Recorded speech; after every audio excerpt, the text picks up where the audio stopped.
Hey guys, today in Art Club with Miss Burford we'll be creating these pop art print tote bags. You will need cardboard, blank tote bags, cork bottle tops, fabric paint, scrap card, foam, lids or paper plates to put your paint onto, a ruler, a paintbrush, a glue gun, a pencil and a pair of scissors. Be warned, there is quite a bit of prep involved in this lesson. The first thing that you need to do is to measure the width and the length of your tote bag and work out what size square you can fit onto your tote bag.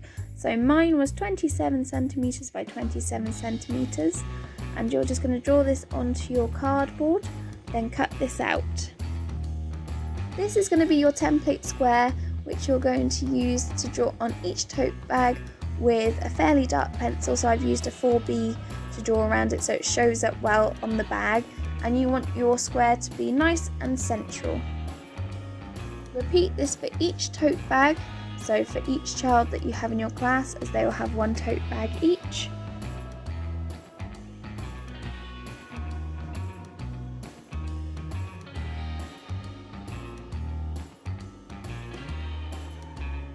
Then work out what size squares you'll need to fill your larger square with 9 small squares. So mine's 27 by 27 centimeters. So for me to fit 3 squares across and 3 squares down, I would need 9 centimeter by 9 centimeter squares. So I measured this out onto my cardboard and cut this out. Then use this first square that you've cut out to cut out 3 more squares, so you'll have 4 squares altogether. You need to do this per child, so each child has 4 squares. You'll understand what the extra square is for later. Glue a cork bottle top to each square in the centre. This is going to be a handle for the children to use these to stamp with. I have used Pritt Stick on here only because my glue gun is packed away currently and I didn't have one easily accessible. So ideally don't use Pritt Stick because it doesn't stick that well, and I ended up using my hands in the end, but at school I used the glue gun. Now onto the lesson itself.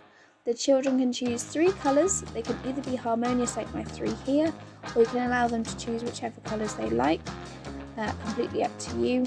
But they're going to stick to these 3 colours and they're going to use their stamp and dunk it into these colours and make sure it's fully covered. Line up the square stamp with the larger square that you drew on the tote bag and get it right in the corner, and really press down nice and firm so you get a good stamp. Don't worry if it's not perfect, that's the whole fun in printing. Now you're going to get your next square stamp and dunk it in your next colour and make sure that's fully covered, and line this up with the edge of your first print and the edge of the large square on the tote. Then get your next stamp and print your next colour next to your previous square. Repeat this on the next 2 rows, and you'll notice that I moved the square of colour over to the right by 1 each time.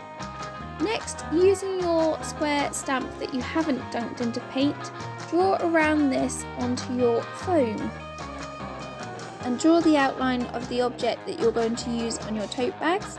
I went for an apple. Fruit is a really good simple shape to use, as most fruits are easily recognisable.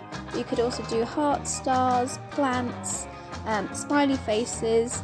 If you want to set a theme for the class you can, or you can let them choose the shapes they want, but some can be overly complicated, so it's easier to set a shape theme yourself. Then cut this out and stick it to the centre of your stamp, the side without the bottle top on it. If you have a shape like watermelon for example, and you've got the pip details, you can use a pencil to really indent those areas where the pips are, so the paint won't be picked up on those bits and you've got that detail there. You can either leave your tote bag to dry overnight before starting this next step, or just for about an hour and it should be fine to work on. This time, instead of dunking your stamp into the paint, you're going to use a paintbrush to just cover the raised area of your stamp, so the bit which has the foam on it.